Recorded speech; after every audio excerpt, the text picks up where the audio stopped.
فرشتے کون ہیں، کتنے ہیں اور ان کے کیا کیا کام ہیں، اور اسی طرح ایک دوسرا سوال انسان، جنات اور فرشتے، ان تینوں کے درمیان میں بنیادی طور پر فرق کیا ہے، ڈفرینس ان کے درمیان میں کیا کیا ہے، یہ ساری باتیں انشاءاللہ آج ہم اس ایک ویڈیو میں جان لیں گے۔ سب سے پہلے ہم یہ جانیں کہ ساری کائنات اور ساری مخلوقات کا خالق اللہ ہے۔ اللہ ہی نے ساری مخلوقات کو پیدا کیا، اور ساری مخلوقات میں اللہ نے تین مخلوقات کو اہم درجہ دیا۔ نمبر 1 انسان، نمبر 2 جنات، نمبر 3 فرشتے۔ تو فرشتے اللہ کی ایک نورانی مخلوق ہے۔ انسان، جنات اور فرشتے، ان کے درمیان ایک فرق تو یہ ہے کہ انسان کو اللہ نے مٹی سے پیدا کیا، جنات کو آگ سے پیدا کیا، اور فرشتوں کو نور سے پیدا کیا۔ تو فرشتے اللہ کی ایک نورانی مخلوق ہیں۔ تو ایک فرق یہ ہے۔ دوسرا فرق انسان، جنات اور فرشتوں کے درمیان یہ ہے، انسان اور جنات ان دونوں مخلوقات میں مرد بھی ہیں اور عورتیں بھی ہیں۔ انسانوں میں مرد بھی ہیں، عورتیں بھی ہیں، جنات میں مرد بھی ہیں، عورتیں بھی ہیں۔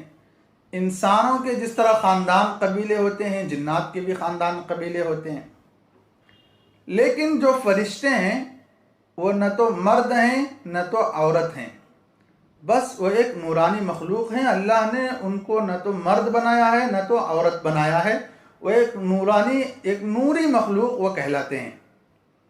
اور تیسرا فرق انسان، جنات اور فرشتوں میں یہ ہے کہ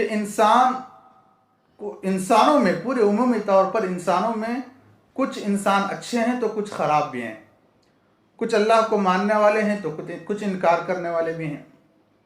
اسی طرح جنات کا حال بھی ہے کہ ان میں کچھ اچھے ہیں تو کچھ برے ہیں۔ لیکن فرشتوں کی خاصیت یہ ہے کہ انسان، جنات میں اور فرشتوں میں ایک تیسرا فرق یہ ہے کہ فرشتوں میں کوئی بھی برا نہیں ہے، اللہ کا نافرمان نہیں ہے، بلکہ فرشتے کبھی اللہ کے کسی بھی حکم کی نافرمانی نہیں کرتے، بلکہ اللہ کے جانب سے انہیں جو بھی آرڈر ملتا ہے، جو بھی حکم اللہ کے جانب سے انہیں ملتا ہے، اس کو وہ پورا کر کے ہی رہتے ہیں۔ تو تین فرق ہمیں معلوم ہو گئے۔ پہلا فرق ہے کہ انسان مٹی سے پیدا ہوا، جنات آگ سے اور فرشتے نور سے پیدا ہوئے۔ دوسرا فرق یہ ہے کہ انسان اور جنات میں خاندان ہوا کرتے ہیں، قبیلے ہوا کرتے ہیں، مرد عورتیں ہوا کرتی ہیں۔ فرشتوں میں مرد اور عورت ایسا کچھ بھی نہیں ہے، بس وہ ایک نوری مخلوق ہے۔ اور تیسرا فرق یہ ہے کہ انسان اور جنات ان دونوں مخلوقات میں فرما بردار بھی ہیں، نافرمان بھی ہیں، لیکن فرشتے ایک ایسی مخلوق ہے جو کبھی اللہ کی نافرمانی نہیں کرتی۔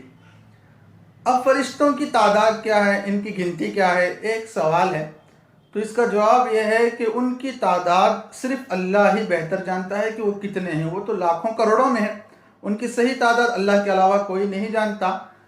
البتہ اتنی چیز ہے کہ سارے فرشتوں کے سردار 4 فرشتے ہیں، بڑے بڑے فرشتے، بڑے عہدوں پر جو فائز فرشتے ہیں، وہ 4 فرشتے ہیں جو سارے فرشتوں کے سردار کہلاتے ہیں، اور انہی کے ماتحتی میں پورے فرشتے کام کرتے ہیں۔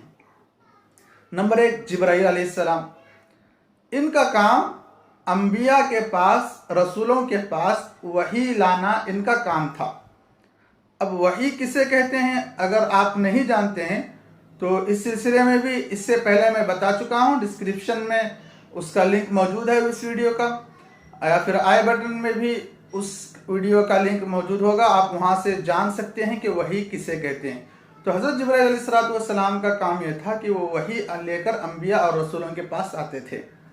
نمبر 2 حضرت میکائیل علیہ السلام، ان کا کام بندوں تک رزق کو پہنچانا، بارش کا برسانا، یہ سب ان کے ذمہ ہے، اور ان کے ہی انڈر میں سارے کام چلتے ہیں۔ ان کے ماتحت میں اور ان کے انڈر میں بہت سارے فرشتے کام کرتے ہیں، لیکن یہ سردار کہلاتے ہیں۔ بارش کے اور رزق کے، غلہ اگانے کے، یہ پورا انتظامات ان کے ذمے ہیں۔ اور تیسرے نمبر پر حضرت اسرافیل علیہ السلام ہیں۔ ان کا کام سور پھونکنا۔ ہم جانتے ہیں کہ جب قیامت آئے گی تو پہاڑ ذرے کی طرح اڑیں گے، پوری دنیا ختم ہوگی، تو یہ کس طرح ہوگا؟ یہ حضرت اسرافیل علیہ السلام کے سور پھونکنے کے ذریعے سے ہوگا۔ تو ان کا کام یہی ہے، وہ بس انتظار میں ہے کہ کب اللہ کی جانب سے حکم آئے اور میں پھونکوں اور دنیا ختم ہو جائے۔ اور چوتھے نمبر پر حضرت عزرائیل علیہ السلام۔ ان کا کام روح نکالنا، کہ دنیا میں بہت سارے لوگ آتے ہیں جاتے ہیں، موت ایک یقینی چیز ہے، برحق چیز ہے۔ آپ بھی دیکھتے ہیں، میں بھی دیکھتا ہوں کہ دنیا سے کئی لوگ جاتے ہیں۔ تو یہ جو جان نکالنے کا جو بھی سسٹم ہے، جان نکالنے کا جو بھی انتظام ہے، اس انتظام کو اللہ تبارک و تعالیٰ نے حضرت عزرائیل علیہ السلام کے سپرد کر رکھا ہے۔ امید کرتا ہوں کہ فرشتوں کے متعلق آپ جان گئے ہوں گے۔ اللہ تبارک و تعالیٰ ہمارے کہنے کو اور سننے کو قبول فرمائے۔ السلام علیکم ورحمۃ اللہ وبرکاتہ۔